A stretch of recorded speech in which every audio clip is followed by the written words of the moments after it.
باب بیان کون الایمان باللہ تعالی افضل الاعمال. پدې باب کې راغی چې په ټولو عملونو کې غوره عمل الله تعالی باندې ایمان دی. عمل دو قسمه، یو د زړه عملی، یو د ظاهري اندامونو عملی. د زړه اعمالو کې بنیادی عمل اگر اللہ وان ایمان دے، ترزل عمل لے. اللہ رب العزت داغا پا موجودگی بان یقین ساتل، اغا خالق و مالک گنل، د نفع و د نقصان مالک، شر دفع کون کے، مصیبت ور کون کے، کائنات چلول، دا ټول ایمان سره تعلق لري. دا اللہ ذات باندې غیر متزلزل او یقینی ایمان ساتل دا د زړه عمل لے او دا افضل الاعمال لے. زړه کې نور عملونه همي لکه الله ما توکل چې هغې ته موږ دا وایو چې هر څه کوي کائنات کې الله کوي، دا د زړه عمل لے، دې ته عقیده وایي.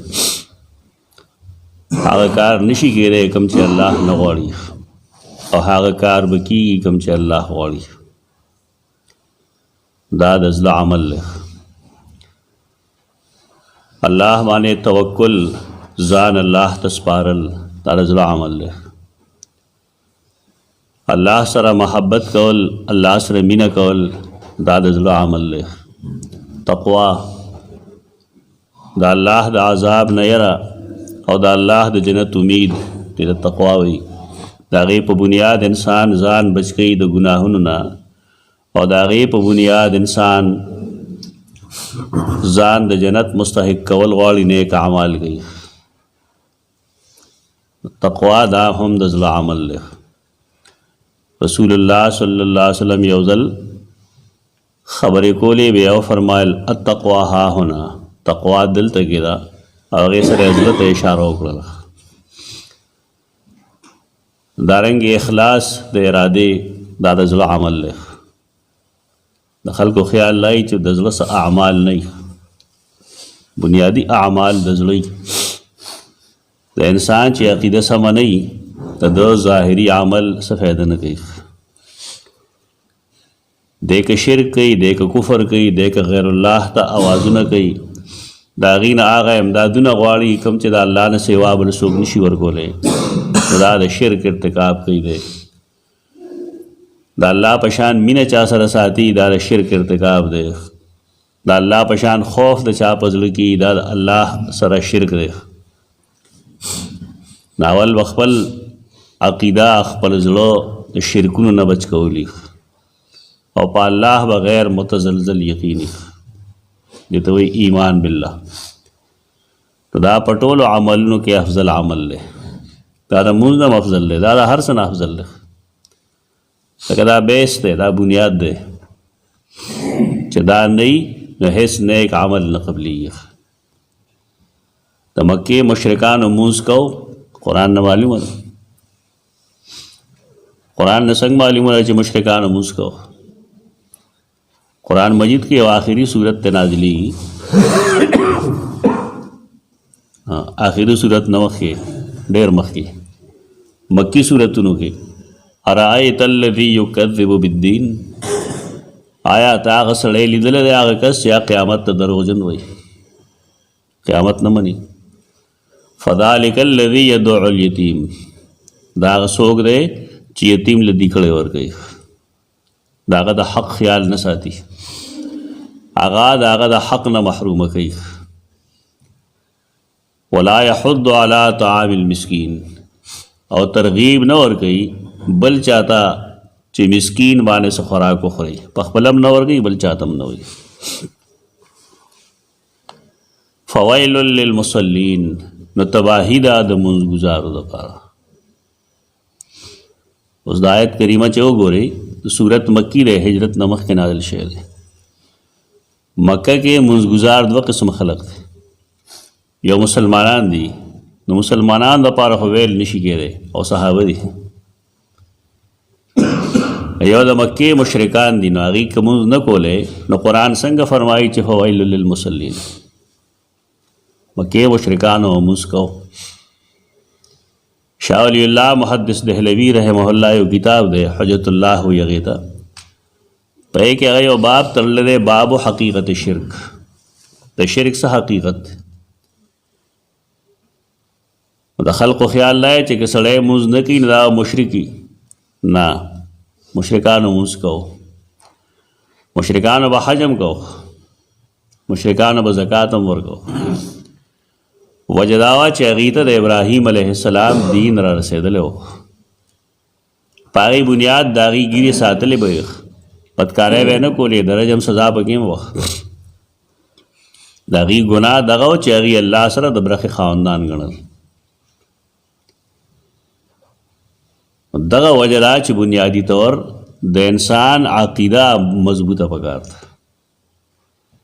عمل هم مضبوط پکار دی. هغې نه بغیر پوره نجات نه راځي. خدا دا چې که عمل کې څه کوتاهي وي او عقیده سموي نو الله د عمل کوتاهي معاف کوي. که عمل هر څومره اعلی وي لیکن عقیده کې شرک موجود دی نو الله شرک نه معاف کوي. د مشرکینو کمی دغه وخت امونځ گزارو.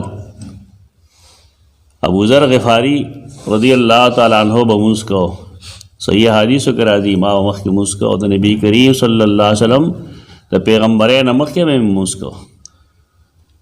چا ورته یې څنګه به دې کو، کم خوا به دې مخ کو؟ هغه وی چې الله به کم خوا بس مخه مې کړم.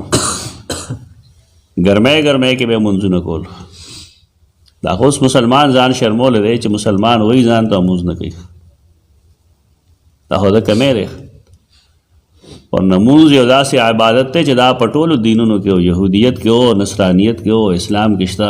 مشرکانو به مونځ کو.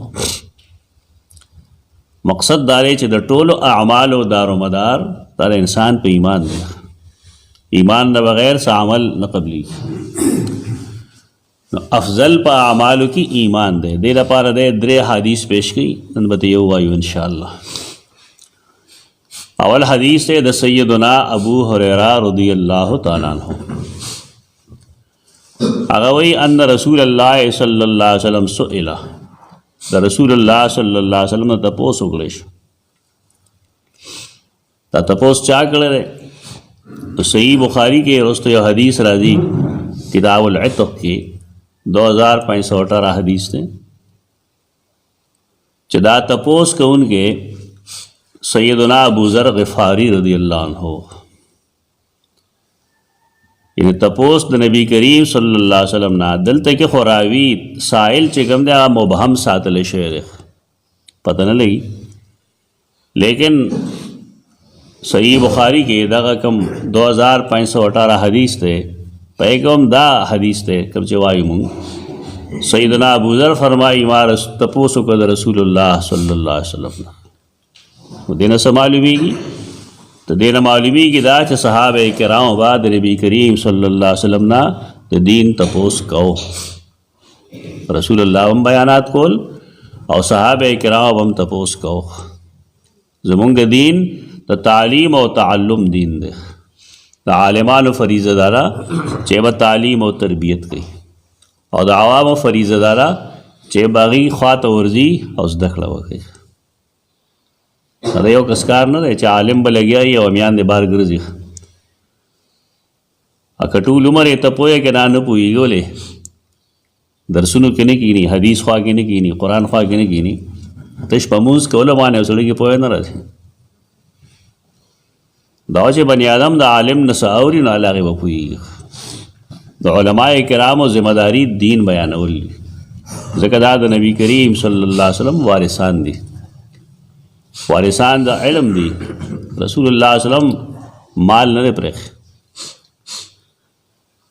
د علماو کار د دین بیان دی، او د خلکو کار دا دی چې دوی به علماو ته نږدې کېږي، هغوی نه به زده کړه کوي، د هغوی نه به تپوس کوي، پس څیز پوهه نه شي نو ځان به پوهېږي. نو سیدنا ابوذر غفاری رضی اللہ تعالیٰ عنہ تپوس کوونکی دی. هغه وایي ای العمل افضل، کم عمل له ټولو نه غوره ده. دا د زړه اعمالو کې بنیادي عمل. فقال ایمان بالله ورسوله، نو رسول الله صلی الله علیه وسلم فرمایل په الله ایمان او داغه په رسول ایمان. ترې دا مطلب نه چې بس دوه سوزونو منا چوټي شو. دې دا اصل کې تلخیصات وایي. تا چې په الله ایمان راوړو نو څه مطلب وایي چې ستا ته الله وایي نه ومنې اوسه. او په رسول د ایمان دا مطلب دی چې رسول باندې تا ایمان راوړو نو اوس چې هغه رسول تا ته څه وایي نو ته به هغه منې. د ایمان بنیاد شي اوس په الله او په رسول ایمان راوړه. دا مطلب نه چې قیامت به نه منې. قیامت به ځکه منې چې قرآن مجید د قیامت خبره کړې ده. تقدیر به ځکه منې چې رسول الله صلی الله علیه وسلم د تقدیر خبره کړې ده. قرآن هم د تقدیر خبره کړې ده. جنت دوزخ به ځکه منې چې قرآن او حدیث کې د هغې ذکر راځي. او د ټولو ایمانیاتو بنیاد دا دی په الله او د هغه په رسول باندې ایمان. قیل ثم ماذا، هغې نه وروسته بیا کوم عمل غوره دی؟ وګوره دا وروستنۍ جملې په دې کې حالاتو ته کتې شي. حالاتو ته داسې کتې شي چې بالفرض حالت د جهاد دی، ضرورت دی د جهاد، او سړی تپوس وکړي چې کله چا ایمان راوړه په الله او په رسول نو کم شی غوره دی، بیا کم عمل؟ نو مونځ به نه ذکر کوي ورته، اوس جهاد به ذکر کوي. دې ته وایي د حالاتو مطابق جواب ورکول. بعضې خلک په دې نه پوهېږي، بعضې نه بلکې اکثر پرې نه پوهېږي. نو هغې اعتراض وکړي چې مونځ ټولو عباداتو کې افضل نه دی. وایي مونځ افضل دی، څوک وایي چې نه دی افضل؟ خو چې تو جنگ رواني نو ته به څه چل گئے؟ مونځ به کوې که جهاد به کوې؟ جهاد به کوې. او په کې هم د شریعت حکم دا دی چې مجاهدین به دوه ډلې شي که نه.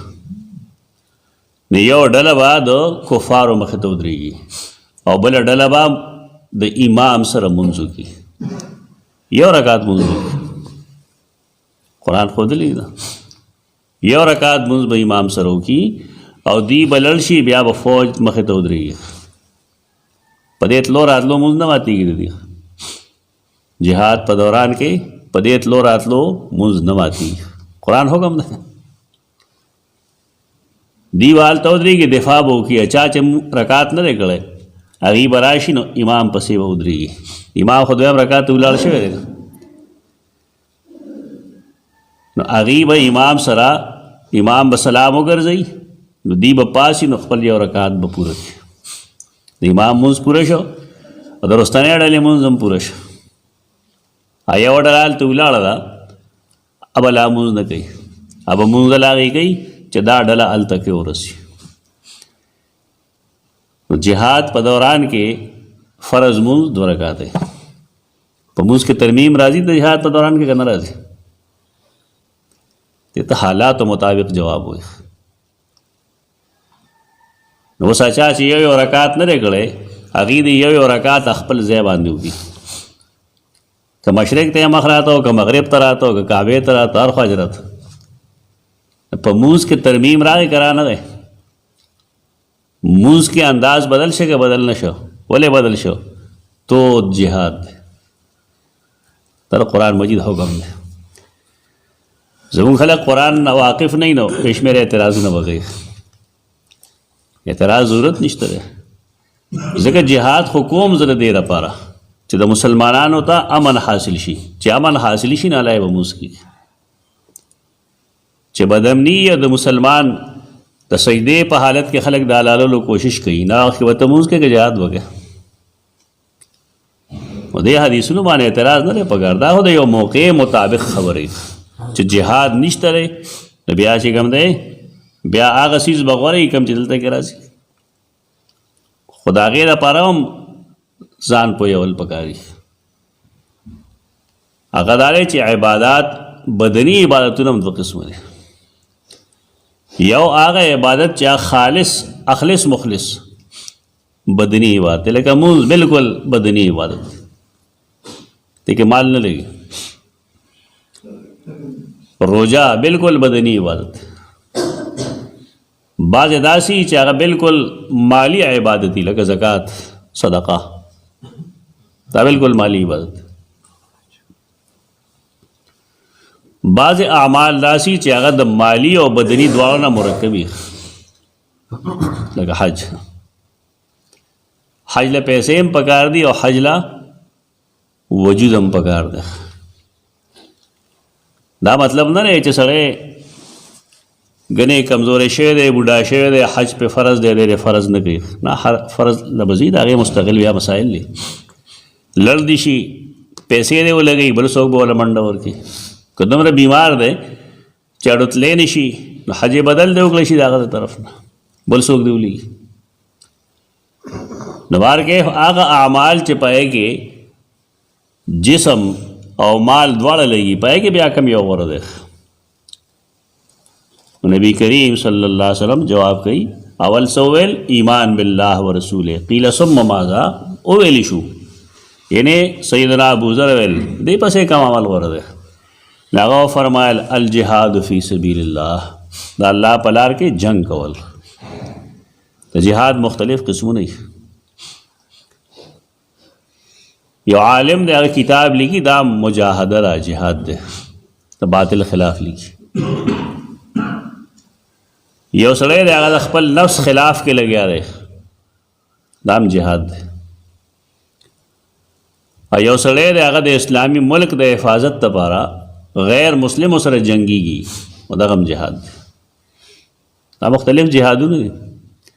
شروع کېږي د کوم ځای د جهاد بالنفس نه د خپل نفس خلاف وګی. زمونږ خلک په دې حدیثو نه پوهېږي نو څوک به وایي دا پلانې کار غوره دی څوک به وایي پلانې جهاد غوره دی څوک وایي پلانې غوره دی. دا ټول په خپل خپل ځای غوره دي. د هر څیز د هر جهاد مرتبه ده. چې کله مسلمان ته خلک تکلیف په دې وجه ورکوي چې دی مسلمان ولې دی نو دې وخت کې جهاد فرض دی. پکار دی چې جهاد وکړی شي. او یو سړی چې هغه د جهاد په دوران کې د یو مسلمان ملک یا بغیر د جهاد نه د مسلمانانو د ملک د حفاظت لپاره شپه روڼوي نو دا شپه روڼونکی نبی کریم صلی الله علیه وسلم فرمایي الله داسې سترګې والے جهنم ته نه بوځي. دا ولې که دی ویښ نه وی نو قوم به خوب څنګه کولی. غیر مسلم خو هر چاته معلوم دي د هغې شرپسندي د هغې رضالت د هغې زیاتي دا خو نن ټوله دنیا د هغې ګواه ده. مسلمانان پرامن خلق دی لیکن دی بیا هم څوک نه پرېږدي. کله چې جهاد فرض وي نافرض وي هغې نه بیا بل عمل فرض نه وي غوره هغه پیشه پې مه لګوه. قرآن افضل کتاب دی. د دې لوستل به کله افضل وي چې کله جهاد فرض نه وي. چې جهاد فرض شوی بیا قرآن پرېږده لړ شه هغه کار وکړه قرآن له بیا راشي مونځ له بیا راشي. دې کې تضاد نشته دی چې هلته کې بار جهاد نشته نو بیا کور کلي کې د خپل نفس خلاف مجاهده کوه. جماعت ته ځه راځه پابندۍ سره د الله او د رسول فرامین زده کوه په هغې عمل کوه نورو ته ښیه دین ورسوه خلقو ته. نو دا خپل خپل ځای کې جهادونه دي.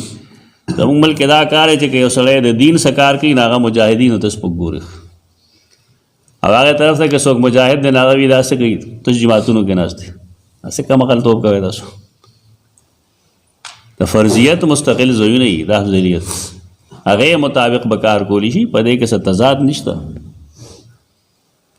او تپوس وکړی شو بل نو هغه وی جهاد د الله په لار کې نو قیل ثم ماذا بیا کم قال حج مبرور هغه فرمایل هغه حج چې هغه مقبول شي. حج پورې خلک ډېر خندني کوي ډېر زیات خندني کوي. یو سړی چې دې ځای نه ځي حج له مونږ وینو اورو سترګې هم شته دی غوږونه هم شته دی. سړی چې حج له ځي او ګیریا نه یې ساتلي نو ښځه ورته څه وایي هسې نه ګورې ګیره وساتې ټولې ښځې چا چې اوس ساتلي دي تپوس وکړې شیر زمان کاکا الله دې وبخي ده سره ډېری یو حاجي صاحب و زما والد صاحب او هغه حج له یو ځای تلي والله یې دواړه وبخي. دې ځای نه چې ته د هغه ګیره نه وه واپس چې راغلو ګیره ساتلې وه نو ما یې تپوس وکړم حاجي صاحب ګیره دی ما ته یې چېرې یو چلو بیا څنګه یې ښځې راته وایي چې ګیره ونه ساتئ ما چې دا خو ډېر زیات دی چې سړی حج وکړي او په دې کې څه فرق را نه شي دی مونځ ګزار نه شي د په مخ باندې ګیره را نه شي دی رښتینی نه شي د عملي کار سم نه شي نه بیا خو ډېر لوی ظلم بیا حج فایده څه ده نو ما ته یې پلار یو کار وښوه نو بیا څنګه نو ما ته یې وی چې ښځه درته وایي چې ګیره وخوره ته ورته وایي چې ته سر وخوره دی خاندل ټوکې بولې که نه د مولوي صاحب ورته نه وویلي خو بهر کې دا ملګري حج پورې لومبنۍ ټوکې ښځې کوي او بیا دا خینې مینې او دا کم نږدې رشته دار چې نو دیم خیال لای چې دی به راځي نو بیا به هغه شانتې سوټا بوټا راشي او ګناه دی ګیره خریل ګناه دی د انبیا علیهم السلام د طریقې خلاف طریقه ده ګیره ساتل پکار دی او بیا لب هم نری کول پکار پوره ګیره ساتل پکار دی اعف اللحا وحف الشوارب د رسول الله صلی الله علیه وسلم حکم دی بریت لري کې او اعف اللحا ګیري وګدې کې ګپ شپ مه لګوه ګیرې سره پوره وساته بس چې بېغمه شي عوام ډېر مذاق کوي چې کله راشي بالفرض د حاجي صاحب نه څه غلطي وشي حاجي معصوم خو نه دی که نبي خو نه دی نو خلک څه وایي حاجي یې کړی دی که نه اوس به پوره کوي دا د عباداتو سپکاوی مه کوئ ته په خپله ملایکې څه یو سړي 4 لکه او 5 لکه روپۍ ولګولې بالفرض او واپس راغی څومره خلک دی چې په هغې حج فرض دی دې کلي کې بلا شي خلک شته دی چې هغې باندې حج فرض دی لیکن نه یې کوي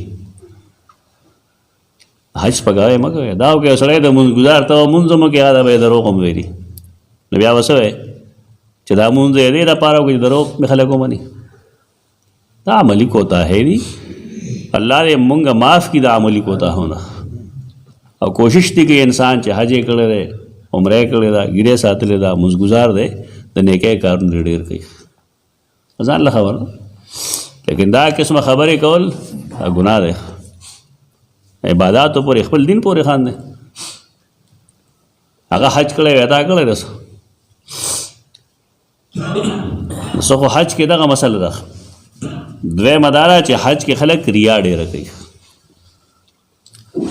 مونږ لیدلي ډېر زه یو ځل څه کال خپل کمرې نه بهر راووتم یو حاجي صاحب لګیا او ټلیفون یې کوه زوی ته چې 2 میخې به واخلې پرېرې یې ولګې د پلانکي ځای نه پلانکي ځای پورې داسې محراب به جوړ کړې پلاني پلاني ته به ووایه پلانکي ته ونه وایه ښځې ته یې ولا 2 کنځل وکړل ما ته یې نه وویلي پلانکي ټایم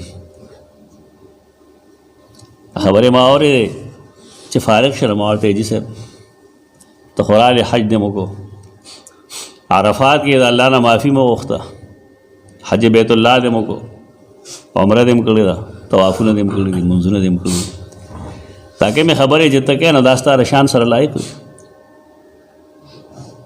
دا تا دې لپاره کړی چې تا ته دې خلک داسې وګوري داسې وګوري ما یو 10 منټه خبرې وکړه ټینګ په جړا شوه څه کوئ تاسو که تاله څوک راځي را دي شي که ستا وس رسېږي خیرات وکړه په دې څیزونو نه ځان اجتناب په دې ضروري دی چې نبی کریم صلی الله علیه وسلم په حج کې دا قسمه څیزونه نه وو دا اوس د حج یو حصه جوړه شوې د عمرې هم حصه جوړه شوې چې راشي نو خلک خیرات مې نه صله دې بل څه ټایم نه شي کېدی دا رواجونه جوړ شي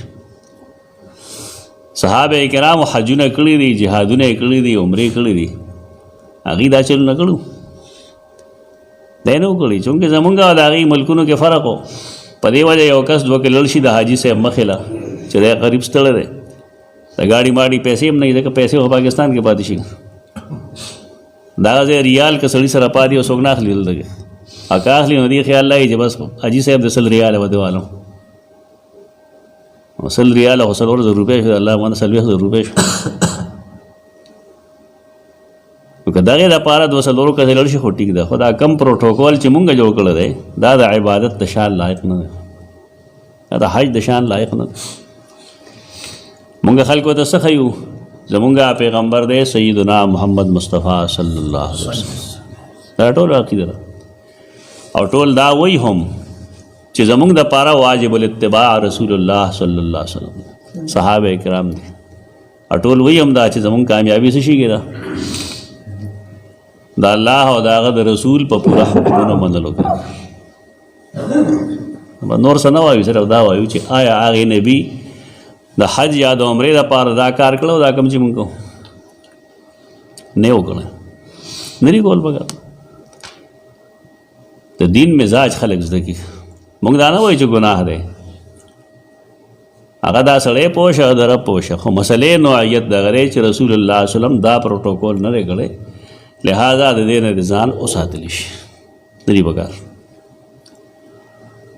اوس چې کله حج داسې وشي چې پای کې ریا نه وي، الذي لا ریا فی، هغه حج چې پای کې ریا نه وي هغې ته حج مبرور وایي. یا هغه حج چې پای کې سړی څه ګناه ونه کړي، حج کې غټ غټ ګناهونه څه دي؟ فمن فرض فیهن الحج فلا رفث ولا فسوق ولا جدال فی الحج. پچا چې حج فرض شي احرام یې وتړو دی به رفث نه کوي، بې پردګي به نه کوي زنانو سره، ولا فسوقا ګناهونه به هم نه کوي، ولا جدال فی الحج او جنگ به هم نه کوي په حج کې. دی پابندۍ لګولې دي چې یو سړی احرام وتړي او بیا احرام کولاوي او په ګیره خریلو شروع کړي، نو دا حج څه فایده شو؟ دا مبرور نه دی. ډېر بې بخته حاجیان داسې دي چې کله هغه احرام کولاوي نو په ګیره خریلو کولاوي، نعوذ بالله من غضب الحلیم. داسې هندوس تړی الله ناراض، دې فایده نشته.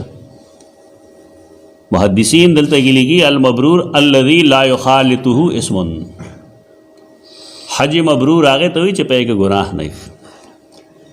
محمد اسلام کا حجونه کړي دي، عمرې هم کړي دي، د نه بیا تپوس وکړئ چې حاجیان څومره جنګونه کوي. قرآن وایي لا جدال فی الحج، حج دوران کې واجی صاحب جنگ نه کوي، د دې هوټ په ډوډۍ جنګي جړا به در شي چې جي ما نه زه مخکې راغلم، پرېږده دا څیزونه. دا د بل د معاف کولو او د خپل حق د رستو اخیستلو موقع ده چې لړ شي په لومړنۍ ورځ باندې جنګ به چې پلانې شی نشته دی، دې کې مالګه داسې ده، دې کې مرچکې داسې دی، داسې کوي. ته یو سړی چې یو ځای ته لړ شي دی 2-3 وخته نابلد دی، خلق ته هم نابلد دی، په دمه دمه یو بل سره واغږلی شي، هر څه سم شي. دلته کې چې کوم کسان تربیت ورکوي د حج هغه بیچاره قرآن او حدیث نه وي واقف. دا د حاجي فریضه ده چې دی به جنګ نه کوي، جدال به نه وي. نو حج مبرور د چا دی؟ د هغه چا چې هغه جدال په حج کې نه دی کړی، چې هغه ګناه هم په حج کې نه دی کړی، نو دا حج مبرور دی. مبرور معنی مقبول. بل افضل عمل سره حج مبرور. دا مشکل کار دی که دا آسان کار دی؟ دا چې ته لاړ شئ الله یې تاسو بوځي ټول، نو تاسو ته به اندازه ولګېږي چې حاجیان څه کوي هلته کې. دلته ورته وایي چې دا سپین باز راغی و ځان یې ګناه نه پاک کړی، هلته یې هغه رامیتوبونه کړي چې د هغې امتحان یې زه ویلی نه شم ستاسو مخکې، حیا راځي ماله. وله موږ وینو په خپلو سترګو موږ لیدلی دی چې دا څه کوي دا خلک. د بار کیف دی کې موږ ته 3 اعمال ښودل. یو عمل د هغې تعلق زړه سره هغه په الله او د هغه په رسول باندې ایمان دی. 2 اعمال یې نور ښودل د هغې تعلق ظاهري وجود سره دی. یو د الله په لار کې جهاد دی او بیا حج مبرور دی. دا افضل الاعمال دی په خپل اوقاتو کې. په دې 2 عملونو کې افضل عمل هغه د زړه عمل دی، په الله او د هغه په رسول ایمان، ځکه د هغې نه بغیر الله څه نیک عمل نه قبلوي. اقول قولي هذا استغفر الله لكم.